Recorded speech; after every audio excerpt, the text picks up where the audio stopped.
Hey everybody, it's Garrett.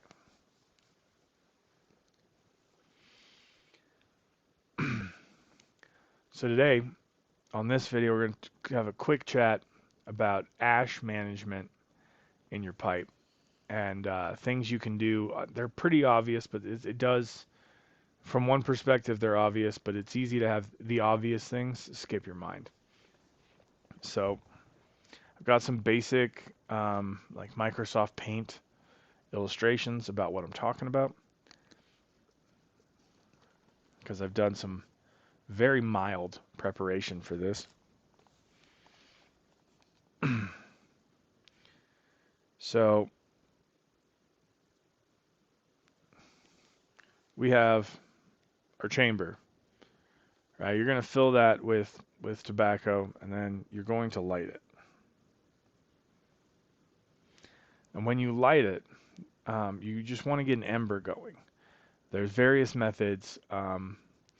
There's some more prescribed methods, and then there's however you're going to arrive at a way to enjoy your pipe.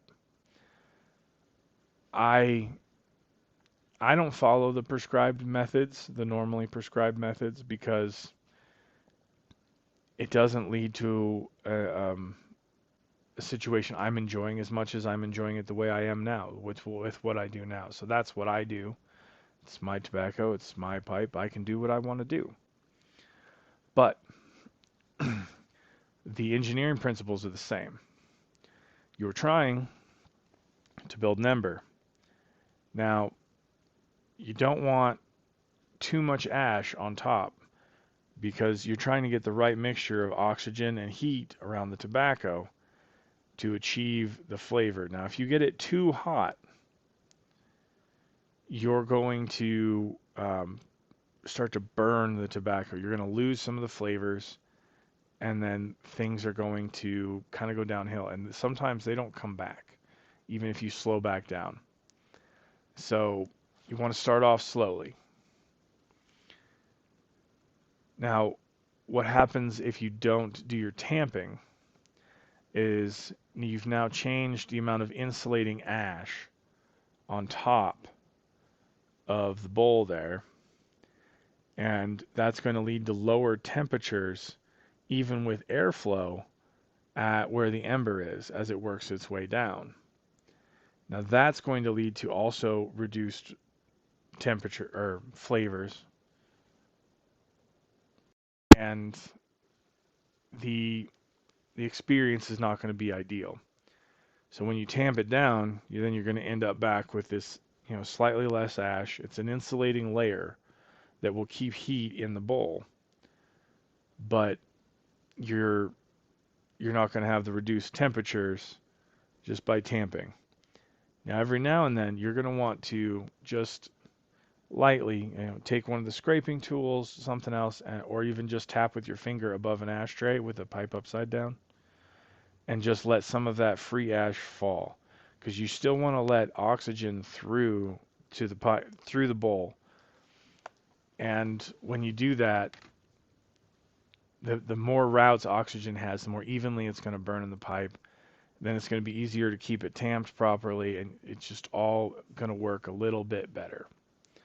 Now, if you let your pipe go out, you can always relight it. A lot of people will tell you that, and that's absolutely true. However, something you want to do if it's been out for like an hour, 20 minutes, you're going to want to take either the pick or the little scraping tool with your check tool, just something, and break loose some of that ash cake that's going to be on top of the bowl there. Otherwise, the first flavors you're going to get is reheated ash, and it's not good. And it takes a while for that to fade out. So you're going to scrape away some of those ashes, and that's going to, when you go to relight, you're going to get to back to that same experience, that same flavor a whole lot faster. Now, mind you, when you put your pipe down, it doesn't go out immediately. This isn't a vape, there isn't a button. But you are going to, so it's going to continue to burn, but you're not adding extra oxygen flow, so you're not speeding that up. So that's just something to consider. Um, if you like to do the pre-burn and come back tomorrow, if you're only burning it lightly, like this isn't a consideration. But if you were mid-smoke and you had to put it down and now you've been gone for 10, 15, 20 minutes, take that tool and go in and scrape off the top and just dump it in an ashtray. A couple leaves being dropped in the ashtray is not worth the diminished experience that you may or may not get. But once it starts and you have that ashy smoke being filtered through the leaves that are in the rest of the bowl, that's going to taint the rest of your experience for a few minutes. And that one leaf that you saved by not doing that does not equate to a better experience throughout the entire pipe. It won't. It can't. Um, so that's just it's hard to give guidance on a lot of this because it's personal preference. But to my experience, this is what you want to do. You want to make sure you have some ash as an insulating layer to keep that ember going. You want to make sure you continue to have proper airflow available, but not too much, where there's so much insulation and so much airflow that the ember is just impossible to keep lit. Um, and it doesn't need to be cherry hot. You don't need to be able to see it from outside the pipe. You just need to be able to generate some smoke when you take your draw. That is it. Um,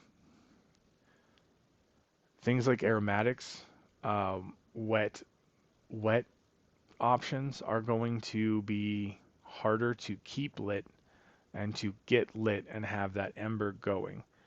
And please know that if you let it go out, it's just because it was hot and going doesn't mean it will start right up. So that's one of those things where you have to weigh that out. If you planned on, oh, I'm going to have half of this now and half of it later, understand that you're setting yourself up to walk into a situation that is, one, not consistent, and two, you're adding more variables with moisture. If it's super dry, you're reducing variables, but you're reducing your ability to manage it, because with dry leaf in there, you're going to burn faster, and it won't. Your same methods of preparation will prove to not be effective for the time spent. So you're going to either have to tamp it harder to have a harder pack with drier leaf to have the same experience as you would were it moist. And I mean just barely, not dripping like some aromatics are. If you're using waxy leaf, it's like some of the Gaeth and Hogarth stuff, you need to walk into that knowing the same issues are there with the buildup and the enjoyment of the smoke as with aromatics. And in fact, the difficulty is almost dialed up a little bit with that waxy coating that ends up on each flake, and the little bits. They're much harder to get to an enjoyable state. Some of the more ready rubbed options are a little better, but not by enough to say that oh well, it's fine if you do that. Um, I will say that if you're using a Zippo, it does tend to produce a better flame to keep these things lit when you're trying to touch up things, like maybe the temperature's getting a little too low and you can feel that the ember's starting to go out. Zippos work a little bit better than butane, but butane can force the heat, and you'll be able to target where you want to get hot again, even through that ash layer of insulation you have on top. You should be able to penetrate and get things going again, a little easier with butane. But Zippo does tend to produce a little bit better heat. It's just harder to direct, if that makes sense. Um, but yeah, that's kind of ash and bowl management all in one. I understand that a lot of this is common sense, but if common sense were common, we wouldn't talk about it so much. And it's worth having a video out there for reference for somebody who might be questioning if they're doing it right. Um, Look, if you're trying, you're still doing it right because you're trying. It can be frustrating, and the last thing any of us want you to do is to just be frustrated and quit and throw it away. This is something to be enjoyed, and if you can prepare yourself with the right amount of knowledge, it's all the better.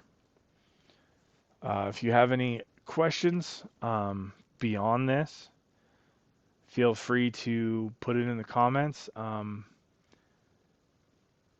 I can't say what future me is going to be available to do, but as of right now, I will be happy to respond with as many answers as I can coherently gather. I want this series of videos to be as helpful as possible for as many questions as I can come up with that haven't been answered by 75 people already. This is one of those things. Ash management is one that's not talked about a lot. Um, you you'd be surprised how much it affects your experience. That's the last thing I'll say. But I hope you have a great day. We'll talk to you later. Bye.